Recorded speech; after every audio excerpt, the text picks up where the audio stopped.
palavra educar vem do latim educare, que significa conduzir para fora.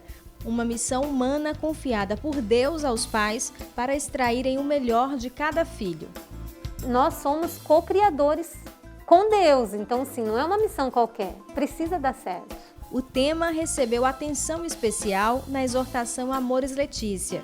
Todo o contexto desse capítulo, o Papa Francisco leva uma conscientização dos pais na responsabilidade da educação dos filhos, tanto para o bem quanto para o mal. Para Marcelo e Andréia, a educação é um processo de aprendizado a cada filho que chega. Eles não vêm com uma receita, eles não vêm com um manual de instrução. Então, o pai ele vai aprendendo com cada filho qual que é o modo que você deve imprimir neles esses valores, essa educação, a ética. Não é só colocar o filho no mundo, né? A gente tem que educá-los na virtude, a gente tem que educá-los na fé, a gente tem que educá-los intelectualmente, cuidar deles como um todo, né? Um dos primeiros passos dos pais na missão educativa, segundo a exortação, é despertar nos filhos a confiança e um respeito amoroso. Como destaca o Papa Francisco, o que interessa, acima de tudo, é gerar no filho com muito amor o processo de amadurecimento da sua liberdade, que o prepare para uma autêntica autonomia. Se for criado numa heteronomia, num medo, ali, simplesmente na observância das regras, quando eles criarem uma autonomia, uma independência dos pais, eles podem cair por outro caminho. A gente vai dando a eles essa liberdade com responsabilidade. E quando a gente vê que não está no caminho, a gente também tem coragem de voltar e começar tudo de novo. É dessa forma que a gente vai construindo essa responsabilidade neles. A formação ética implica em mostrar à pessoa como é conveniente para ela mesma agir de forma correta. A gente vai sempre avaliando aquilo que pode, aquilo que não pode, aquilo que deve, mas nessa responsabilidade, o que vocês acham? Fazer com que eles pensem, que não seja uma norma. Vocês têm que obedecer porque eu estou mandando e eu sou a mãe e eu sou o pai. Uma das preocupações de Francisco é o perigo das influências externas sobre os filhos, o que exige um olhar atento dos pais. Mas a pergunta que se faz, que o Papa Francisco faz é: os pais sabem quem está entrando na sua casa? O que as crianças estão assistindo? Quem está formando a consciência dos seus filhos? Os pais sabem quem está educando os seus filhos? O Papa Francisco também pede aos pais que digam sim à educação sexual. O tema ainda é tabu e gera insegurança em muitos pais sobre como trilhar por este caminho. Mas denunciando a banalização da sexualidade, Francisco deu orientações claras e incisivas, considerando os valores da castidade, do respeito e do pudor. Hoje, isso é um problema muito sério, porque nós sabemos que as escolas, muitas vezes, ensinam para as crianças coisas que não estão de acordo com a fé católica. E a única educação sexual que a igreja aprova é uma educação que ensina para a criança o sentido do sexo. Qual é o sentido do sexo? O sexo ele só deve ser usado, vivido no casamento. Para isso, é preciso oferecer informações no momento oportuno, levando-se em conta a fase da criança ou do adolescente. Os mais velhos, eu já tenho uma abordagem diferente, né? A gente diz para eles, na sua idade, você pode ter um filho.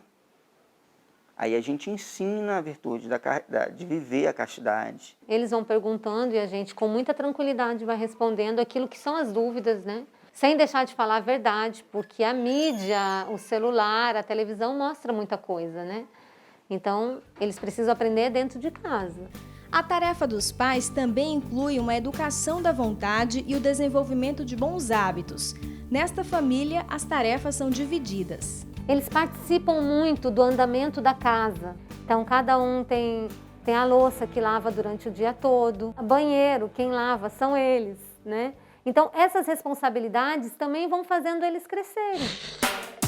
Sem esquecer dos casamentos que se romperam, Francisco pede aos pais separados que nunca usem os filhos como reféns do fim do relacionamento, postura que afeta a vida interior deles e provoca feridas difíceis de curar. A criança começa a mostrar ansiedade, depressão, disciplina. um retardamento no processo do estudo, a criança não quer estudar, o comportamento inadequado vai ficando presente e, em alguns casos mais severos, é muito comum as automutilações. Há 3 anos, quando Daniela e Ricardo se separaram, a grande preocupação era de preservar os laços familiares com a filha Rafaela. De manter a relação dela com a mãe, a relação dela com o pai, a relação dela com os pais junto, de termos momentos juntos com ela. E isso para nós foi um desafio, na verdade exigiu de nós muita maturidade e um processo um pouco doloroso no início. Cada um buscou a terapia e fez nascer uma amizade também com muito respeito e a gente conseguiu, de fato, proporcionar esse ambiente para a Rafaela. A terapeuta familiar explica que os pais precisam combinar os fundamentos da educação da criança. Que essa educação, mesmo se dando numa casa e na outra, seja preservada pelo menos uma base comum, para a criança não ficar perdida em relação a que obedecer e o que fazer. Ricardo e Daniela têm clareza do desafio que assumiram. A gente sempre dialoga muito e tem esse cuidado da gente ter unidade nas decisões.